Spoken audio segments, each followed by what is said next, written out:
지금 수조지 맞춤을 전부 노출로 했으니까 요거 지금 이게 3.2칸대거든요.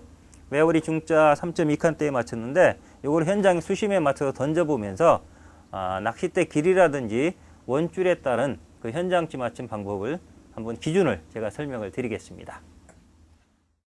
띄운 상태에서 포인트에 던졌을 때 그 3칸대 미만, 짧은 대 같은 경우는 거의 전부 노출이 돼도 됩니다.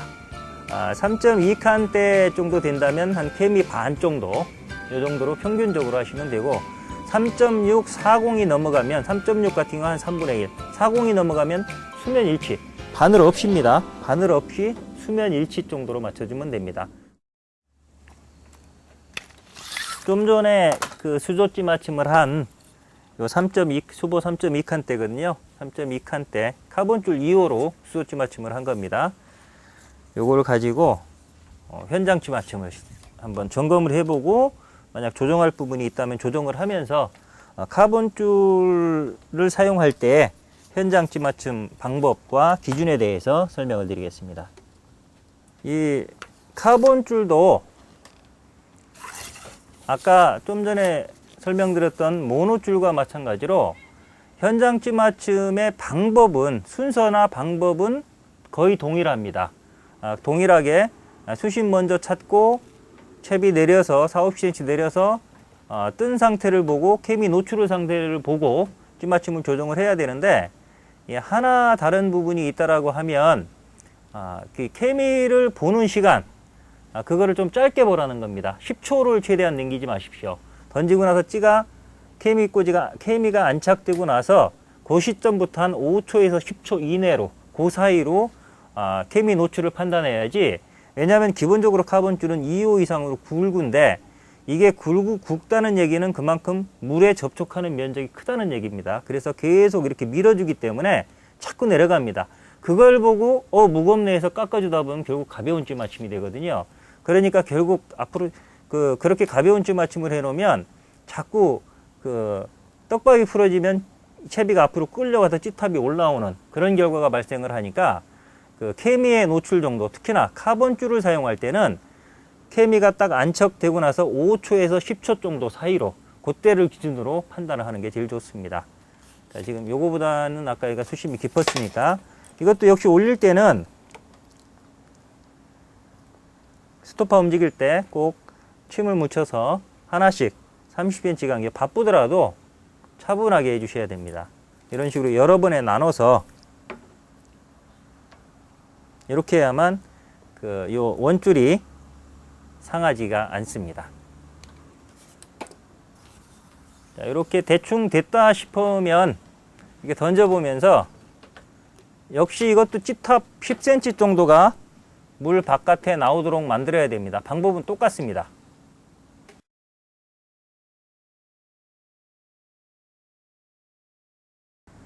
자, 지금 주황색이 한 5cm 정도 보이니까 전체적으로 10cm 정도 나온 겁니다. 그러면 이제 수위벨이 바닥에 닿은 거니까 수심 측정이 끝났습니다. 자, 그럼 이 상태에서 역시 마찬가지로 띠를 한 4, 50cm만 내려주십시오.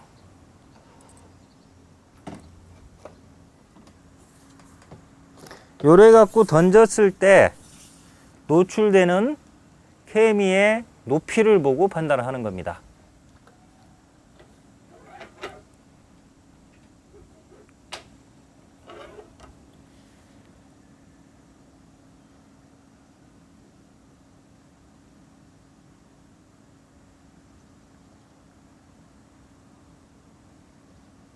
지금은 조금만 보이는 상태네요. 3분의 1 정도 보이다가 원줄을 밀어주면 거의 수면 일치 가는 그런 상태입니다. 카본 2호 줄을 수조에서 케미 전부 노출로 맞췄는데, 지금 한 3m 정도 수심 되는 곳에 던져보니까 거의 수면 일치, 케미 3분의 1 보였다가 수면 일치 되는 그런 형태로 무거워졌습니다. 자, 근데 이거를 만약에 이 수심에서 이렇게 위에다 놓지 않고, 원래 수심 찾아가지 않고 포인트에 던지되 바짝 붙여서 한번 해보겠습니다. 1m 수심이라고 보고요.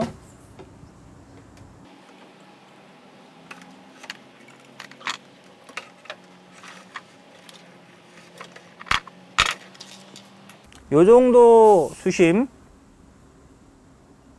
노지 낚시 하다 보면 이렇게 하는 경우도 많으니까, 찌기리가 이게 중짜면 50cm니까 1m 10 정도 되는 겁니다. 요 채비까지 해서. 요 정도 수심이라고 생각하고 한번 던져 보겠습니다.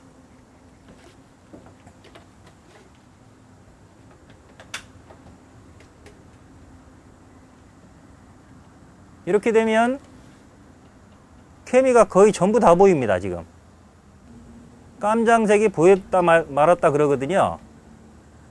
지금 수심, 얘가 3m 수심 정도 되는데 바닥에서 2-30 수심 측정을 해가지고 4-5cm 내려서 바닥에서 결국 2-30cm 정도 내려서 제수심에서 이 찌맞춤을 확인해 보면 케미가 요만큼 조금 나왔었습니다. 근데 그 찌를 뭐 수심 파악하지 않고 적당히 한 1m 되겠지 해갖고 1m 밑에 찌밑 수심을 50cm만 준 상태에서 거의 표층에 던져 보니까 케미가 다 나옵니다. 케미 꼬지가 보일락말락 이 수조에서 맞힌 상태 그대로가 됩니다.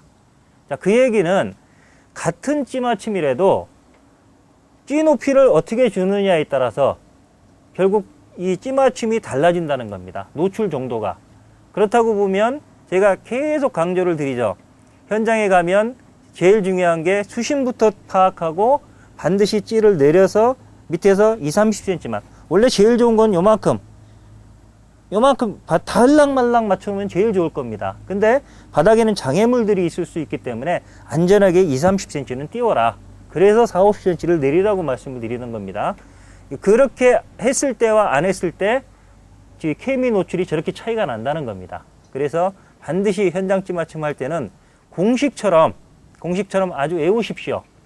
반드시 무조건 계속 던지면서 10cm 나오게, 찌타 10cm 나오게 만들고 그 다음에 4-50cm 내린 상태에서 다시 던져서 케미 노출 정도를 보고 맞춰라. 요거는 아주 공식적으로 외워두는 게 좋습니다.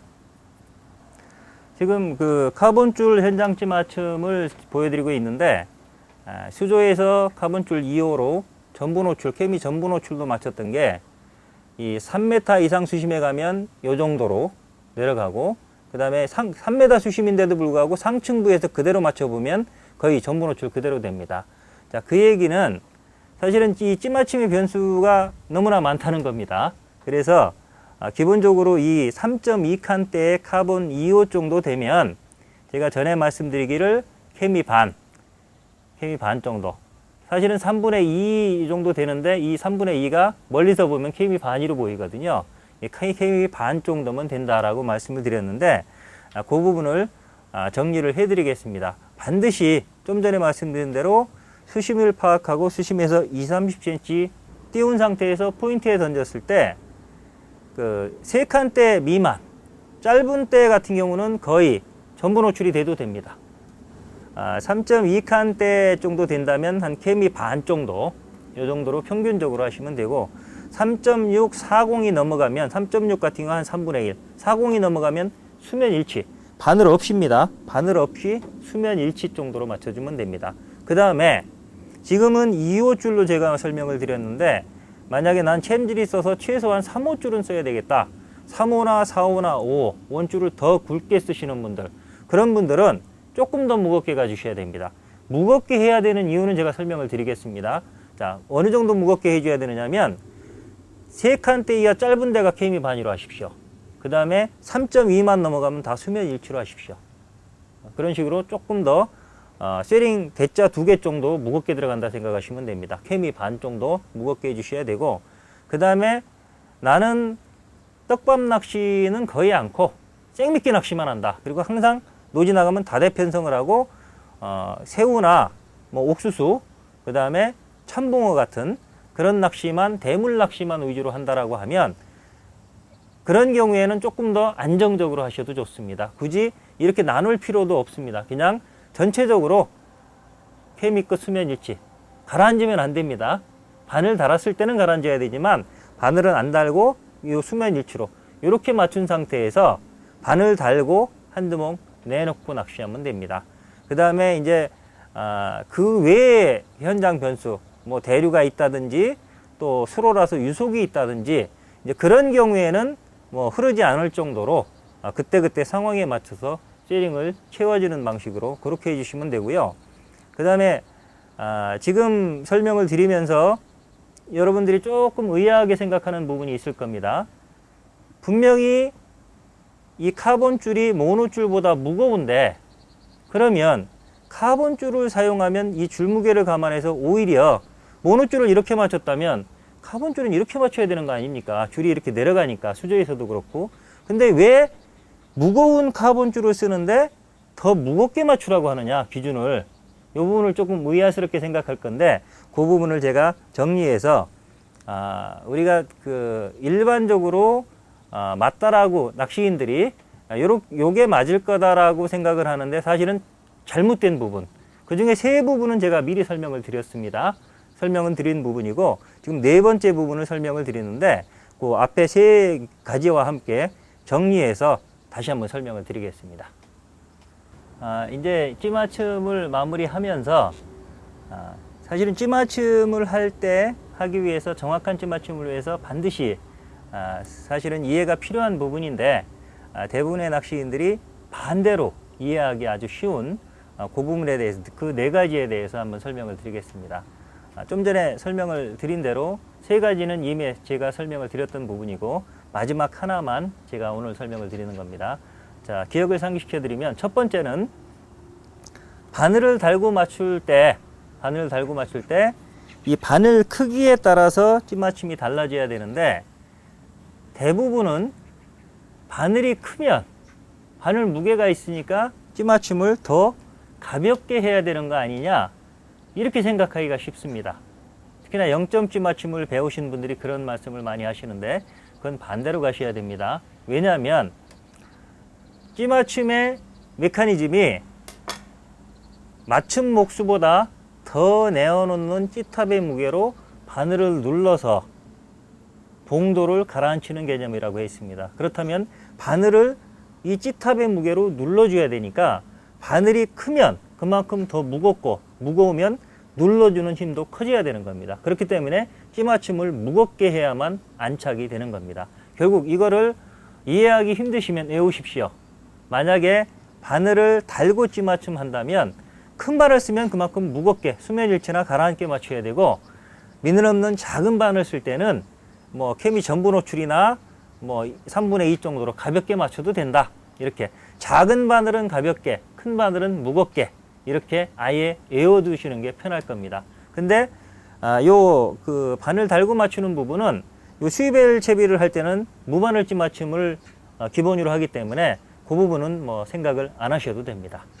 자, 그 다음에 두 번째는 이제 찌탑 높이입니다. 좀 아까 제가 그 실험을 통해서 설명을 해드렸는데 대부분 내가 낚시를 이렇게 한다라고 하면, 한목을 내놓고 한다면 이거보다 더 올라오면 이게 따라 올라오니까 채비가 가벼워지고, 더 내려가면 따라 내려가게 되니까 이게 무거워지는 거 아니냐, 이렇게 생각하는 분들이 많습니다. 좀 아까 여기서 실험을 제가 해드렸죠. 근데 반대입니다.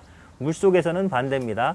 요 맞춤목 요거보다 더 내어놓으면 요 무게만큼 눌러주니까 채비가 더 안정적으로 안착이 되는 거고요. 만약에 요거보다 더 들어가면 본인이 잘못 던져서 깊은 곳으로 갔다든지 고기가 끓고 들어갔다든지 어떤 원인에 의해서 이게 내려가면 또 보기 싫어서 찌를 조금 내릴 수도 있습니다. 그래서 케미꽂이가 잡히면 원래 상태보다 찌탑이 적게 나오면 밑에 채비는 떠오른다, 거꾸로 움직인다. 이 부분은 꼭 알고 계셔야 됩니다. 다음 이 세 번째는 사각지대에 관련된 부분입니다. 붕어가 미끼를 먹고 올라와도 찌에 반응하지 않는 구간, 그걸 사각지대라고 하는데 전에는 그걸 인정하지 않는 분들도 많았는데 지금은 이제 다 인정을 하는 것 같습니다. 근데 그 사각지대를 줄이기 위한 노력으로 저 같은 경우는 목줄을 줄이는 방법으로 그렇게 하는데, 또 어떤 분들은 찌맞춤을 가볍게 해서 봉도를 이렇게 띄워놓고 바늘만 닿게, 미끼만 닿게 해놓으면 고기가 요거 미끼를 먹었을 때 요 바늘 무게 이렇게 들고 올라오니까 요 상태로 그대로 올라오면서 사각지대가 없어지지 않느냐. 자, 그렇게 접근하는 분들이 많은데 이것도 아니라는 게 거의 판명이 났습니다. 왜냐하면 전에도 실험을 해드렸지만 요 상태에서 이게 두 바늘 중에 한 바늘 들었을 때는 오히려 이 사각지대가 두 배로 커집니다. 이게 이 사각지대는 봉돌이 바닥에 닿아 있을 때는 요 목줄 길이만큼이거든요. 근데 이렇게 된 상태에서는 오히려 목줄의 두 배가 됩니다.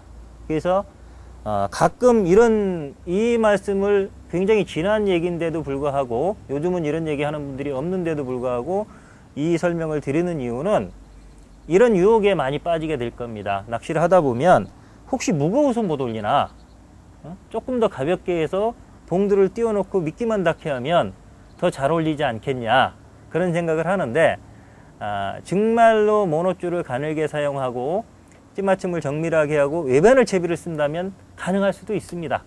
근데 현장에서 그렇게 맞추기가 거의 불가능합니다. 그래서 잘못하다 보면 특히나 두 바늘 채비를 사용할 경우에는 오히려 사각지대를 두 배로 키우는 결과가 되니까 바닥 낚시 찌맞춤은 최소한 밑에 봉들이 바닥에 닿아야 된다. 그래서 목줄이 누워야만 사각지대도 줄고 붕어가 흡입할 때 이무감도 줄어든다. 먹기에 편하다. 그래서 봉도를 바닥에 닿게 하는 것을 기본으로 하시는 게 좋습니다. 마지막으로 네 번째는 모노줄보다 카본줄이 무거운데 그러면 원줄이 무거우니까 찌맞춤을 더 가볍게 해줘야 되는 거 아닙니까? 근데 왜 기준을 더 카본줄일수록 또 굵을수록 줄이 무거운데 찌맞춤은 더 무겁게 하라고 합니까? 자, 이 부분에 대해서 설명을 드리겠습니다. 이 부분은 쉽게 생각하시면 됩니다. 원줄은 이 부분은 찌에서부터 봉돌까지 이 부분은 침력으로 작용을 하지만 이 뒷줄 찌서부터 초리대까지는 눌러주는 개념이 아니라 당겨주는 개념으로 작용을 합니다. 자, 이 부분을 잘못 이해하는 게 가끔 보면 이 찌맞춤을 할 때 설명을 하시는 분들 중에 예를 들어서 카본줄 3호줄을 이 3.2칸 떼면 5.7m니까 그걸 뚫뚫뚫 말아서 여기다 이렇게 달아주는 분들이 있어요. 찌맞춤을 이렇게 해놓고 한번 카본줄을 5.7m를 여기다 달아보자. 무게가 얼마가 되나. 그러면 쭉 내려가 버립니다. 야, 엄청나게 무겁구나. 카본줄이 무거우니까 그만큼 가볍게 최소 한 이만큼 해줘야만 카본줄이 눌러서 이렇게 찌맞춤 되는 거 아니냐, 이렇게 생각하시는 분들이 의외로 많다는 겁니다. 자, 근데 그거는 수조에서 이렇게 여기다가 매달아서 이렇게 눌렀기 때문에 무게로 작용을 한 겁니다. 근데 실제로 낚시를 할 때는 요 부분, 요 밑에 부분만 침력으로 작용을 하고 요 부분은 침력보다는 이게 결국 이렇게 저쪽에 낚시인이라고 그러면 이렇게 당겨주는 역할을 합니다. 이게 카본줄이 비중이 있어서 배가 밑으로 나올 수도 있고요. 만약에 바람이 불면 옆으로 배가 나옵니다. 옆으로 이렇게 대류 현상에 의해서. 그러면 역시 옆이 당겨주는, 이게 대류가 이렇게 배가 나오면 밑으로 나오든 옆으로 나오든 줄 길이가 짧아지는 겁니다. 그러면 찌를 이렇게 앞쪽으로 당기겠죠. 찌를 당기기 때문에 채비가 앞으로 들리는 겁니다. 오히려 가벼워지는 겁니다. 자, 이 부분에 대해서 이 원줄이 눌러주니까 이게 찌가 내려가죠. 찌가 내려가면 아까 설명을 드렸습니다. 찌가 내려갈수록 찌맞춤이 무거워지는 게 아니라 들리면서 가벼워지는 겁니다. 그래서 긴 대를 사용할수록 또 원줄을 굵게 사용할수록 해보면 바람이 부는 날 던져놓고 나면 처음에는 이렇게 돼 있던 게 시간이 지나면서 떡밥 낚시를 할 때 떡밥이 풀어지면 자꾸 찌가 앞으로 당겨지면서 찌가 자꾸 나오는 이유가 바로 그겁니다. 그만큼 배가 나오든지 옆으로 배가 나오면서 찌를 당겨주는 역할을 합니다. 그렇다고 하면 결국은 카본줄이 무거운 것도 원인이 되지만 카본줄은 대부분 2호 이상으로 굵게 사용합니다. 굵다는 얘기는 그만큼 물과 접촉하는 면적이 넓어진다는 겁니다. 그렇기 때문에 카본줄이 됐든 모노줄이 됐든 2호줄 이상 굵게 사용하면 결국 단면적이 넓어져서 대류의 영향을 많이 받게 됩니다. 그만큼 안정성이 결국 찌를 당기는 힘이 커진다는 겁니다.